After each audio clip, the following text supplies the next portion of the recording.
পৃথিবী যখন জুলুম, অন্যায় আর ফিতনায় ভরে উঠবে, তখন একজন ন্যায়পরায়ণ নেতার আগমনের অপেক্ষায় থাকবে মুসলিম বিশ্ব। ইসলামী বিশ্বাস অনুযায়ী সেই নেতা হলেন ইমাম মাহদী। কিয়ামতের বড় আলামতগুলোর একটি হিসেবে তার আগমনের কথা উল্লেখ রয়েছে বহু হাদিসে।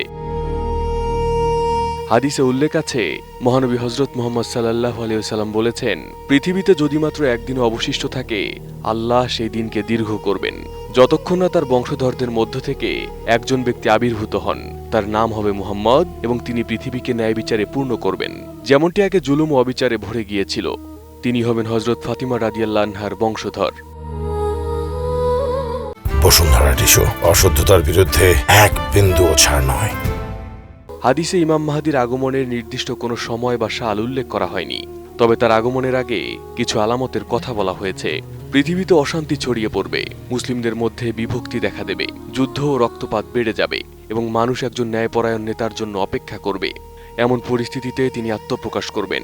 প্রথম দিকে তিনি নিজেকে নেতা হিসেবে প্রকাশ করতে চাইবেন না। পরে মক্কায় কাবা শরীফের কাছে হাজরে আসওয়াদ ও মাকামে ইব্রাহিমের মধ্যবর্তী স্থানে মানুষ তার হাতে বাইয়াত করবে। বায়াতের পর ইমাম মাহদী মুসলিম উম্মার নেতৃত্ব গ্রহণ করবেন। তার নেতৃত্বে মুসলিমরা আবার ঐক্যবদ্ধ হবে। হাদিসে উল্লেখ রয়েছে, তার শাসনামলে পৃথিবীতে ন্যায় বিচার প্রতিষ্ঠিত হবে, সম্পদের সুষম বন্টন হবে, মানুষের মধ্যে শান্তি ফিরে আসবে এবং জুলুম কমে যাবে। কিছু বর্ণনায় তার নেতৃত্বে গুরুত্বপূর্ণ যুদ্ধ ও বিজয়ের কথাও এসেছে। ইমাম মাহদীর সময়েই পৃথিবীতে আবির্ভূত হবে দাজ্জাল, যে মানুষকে বিভ্রান্ত করবে এবং নিজেকে ঈশ্বর দাবি করবে। তখন মুসলিমরা দাজ্জালের বিরুদ্ধে প্রতিরোধ গড়ে তুলবে। ঠিক এই সময় আল্লাহ আসমান থেকে হযরত ঈসা আলাইহিস সালামকে পৃথিবীতে পাঠাবেন। সহিহ হাদিস অনুযায়ী তিনি সিরিয়ার দামেস্কের পূর্ব দিকে অবতরণ করবেন। মুসলিমরা তখন ফজরের নামাজের জন্য প্রস্তুত থাকবে। ইমাম মাহদী তাকে ইমামতি করার অনুরোধ জানালেও ঈসা আলাইহিস সালাম তা গ্রহণ করবেন না, বরং তিনি ইমাম মাহদীর পেছনেই নামাজ আদায় করবেন। এরপর উভয়ে মুসলিম বাহিনীর নেতৃত্ব দেবেন এবং শেষ পর্যন্ত দাজ্জালকে হত্যা করবেন হযরত ঈসা আলাইহিস সালাম।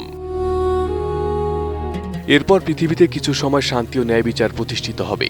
মানুষ নিরাপদে জীবন যাপন করবে, সম্পদের প্রাচুর্য দেখা দেবে এবং ইসলামের শিক্ষা আরও বিস্তৃত হবে। পরবর্তী সময়ে ইয়াজুজ মাজুজের আবির্ভাব সহ কিয়ামতের আরও বড় আলামত প্রকাশ পাবে। তবে বর্তমান সময়ে সবচেয়ে আলোচিত প্রশ্ন হল, সুন্নি এবং শিয়া কাদের মধ্য থেকে আসবেন মাহদী? এই প্রশ্নের উত্তরে সুন্নি ও শিয়াদের মধ্যে মতভেদ রয়েছে। 12 শিয়া অর্থাৎ শিয়াদের 12 ইমামের মতবাদ অনুযায়ী ইমাম মাহদী হচ্ছেন তাদের 12তম ইমাম মুহাম্মদ আল মাহদী। তাদের বিশ্বাস তিনি 9ম শতকে জন্মগ্রহণ করেছেন এবং আল্লাহর ইচ্ছায় দীর্ঘ গায়বতে রয়েছেন। শেষ যুগে তিনি পুনরায় প্রকাশ্যে আবির্ভূত হবেন এবং বিশ্বে ন্যায় বিচার প্রতিষ্ঠা করবেন।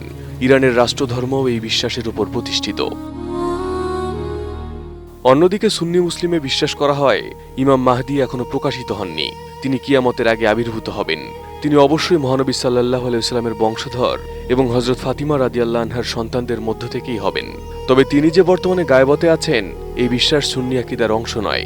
সুন্নিদের মতে ইমাম মাহদীর জন্ম হবে। গুরুত্বপূর্ণ বিষয় হল, সহিহ হাদিসে কোথাও বলা হয়নি যে ইমাম মাহদী অবশ্যই শিয়া সম্প্রদায় থেকে আসবেন। হাদিসে তার বংশ পরিচয়, চরিত্র ও দায়িত্বের কথা বলা হয়েছে, কিন্তু কোনো নির্দিষ্ট মাযহাব বা সম্প্রদায়ের নাম উল্লেখ করা হয়নি। তাই তাকে শিয়া বা সুন্নি পরিচয় সীমাবদ্ধ করার পরিবর্তে ইসলামের শেষ যুগে আগত একজন ন্যায়পরায়ণ নেতা হিসেবে উপস্থাপন করাই হাদিসের মূল বক্তব্যের সঙ্গে অধিক সামঞ্জস্যপূর্ণ। Arif Hasan, ATN news.